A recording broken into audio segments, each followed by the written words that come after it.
আজকে জয়লি উঠবে লিটন কাকু ইন্ডিয়ার বিরুদ্ধে। জয়লি উঠবে কি মানে আজকে হচ্ছে একটা ম্যাচ আছে বাংলাদেশ বনাম ভারত রাত 8:30টার দিক। তো সেই ম্যাচে কিন্তু লিটন কাকু আজকে বিরাট একটা খেলা দেবে। কারণ এর আগে লাস্ট লিটন কাকু ইন্ডিয়ার বিরুদ্ধে যে ম্যাচটা খেলেছিল সেইটা হচ্ছে 27 বলে, সম্ভবত 27 বলে হচ্ছে 60 রান করেছিল। ভিআইপি কিছু মার দিয়েছিল, 3-4টে 6 মারেছিল, 4-5টা 4 মারেছিল। তো বিরাট একটা খেলা হয়েছিল। তো লিটন দাস কিন্তু এই বাংলাদেশের লিটন দাস, ঠিক আছে, এ কিন্তু ইন্ডিয়ার বিরুদ্ধে জ্বলে ওঠে, তাই আজকে লিটন দাসটা শিওর রাখবেই।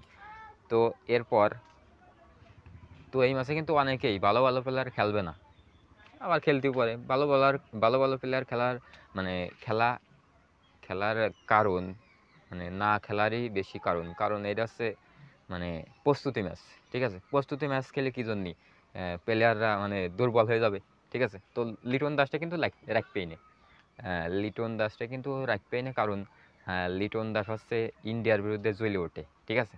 লিটন দাস বাংলাদেশ ক্রিকেটের একটি মানে কি নাম, মজাদার নাকি, মজাদার নাকি। তো লিটন দাস কিন্তু আজকে খেলা দেবে, ভিআইপি একটা খেলা। কারণ ইন্ডিয়ার বিরুদ্ধে কিন্তু লিটন দাস চেতে যায়, ঠিক আছে, মানে চেতে যায় মানে ভালো খেলে। তো লিটন দাস যদি আজকে ভালো খেলে, মানে লাস্ট লিটন দাসের ইন্ডিয়ার বিরুদ্ধে লাস্ট যে খেলাটা খেলেছিল সেটি হচ্ছে 27 বলে 60 রান করেছিল, ঠিক আছে। রাহুল রান আউট করেছিল, মানে দুঃখজনক একটা আউট।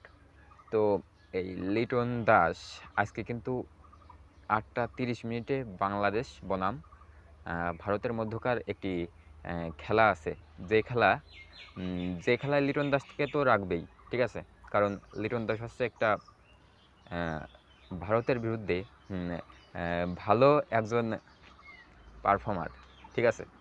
তো দেখা যাক কি করতে পারে লিটন দাস।